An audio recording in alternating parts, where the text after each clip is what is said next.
a coach, particularly with gymnastics, because it's so tense, it's so nerve-wracking. I get nervous just watching it on TV. How do you feel as a coach when you're watching Lauren do that final routine and the stakes are all on that routine?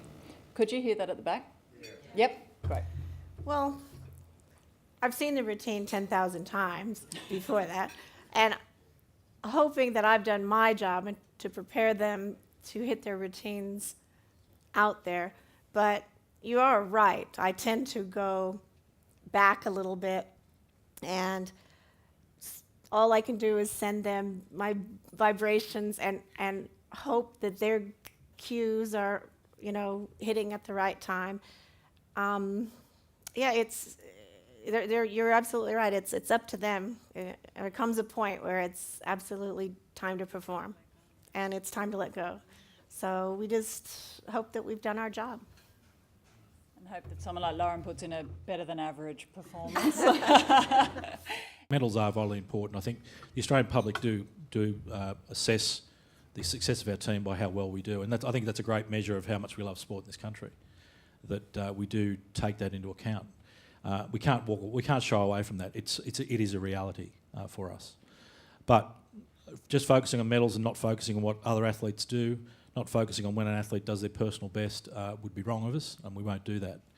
So certainly stories around the team, and there are stories about medalists, but there are also stories about other athletes. When you see the work, and Mike Tankred's with us in the room, he's our media director for the team, but his team is very focused on making sure we tell all the stories about the team. So where an athlete does do their very best or does something heroic, achieves something against adversity of injury or illness or whatever. So those stories do get told because they are inspirational stories. So hopefully you'll see much of that around their team. I guess the other point to add on that, to conclude, Steph, is that these games we will see the highest level by a long way of hours of TV coverage of the games with the combined efforts of Nine and Foxtel. I can't remember the number. I think it's something like 3,000 hours of television.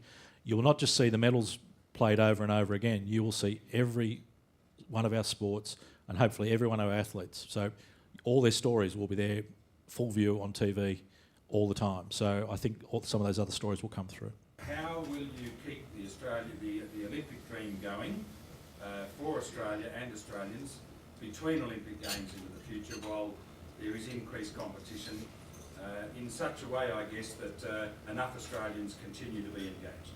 Yeah.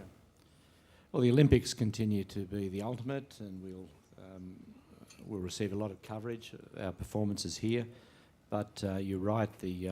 It's important that the World Championships in gymnastics every year receives equal coverage in rowing and the other sports, and we think they're getting good support. The governments, federal and state, are supporting the athletes every year, not just in the Olympic year. So it's high priority for them, and we couldn't do it without them. And I think that all combines. So competition, there is increased competition, but there's also increased demand from the broadcasters for content, and so we'll continue to be World Gymnastics, World Rowing, World Athletics, as well as Olympics will be on television. It will continue to be this case. Lovely, thank you very much, John. I think the President thought he was in for a crazy night without a microphone for once, but you can run but you can't hide, John.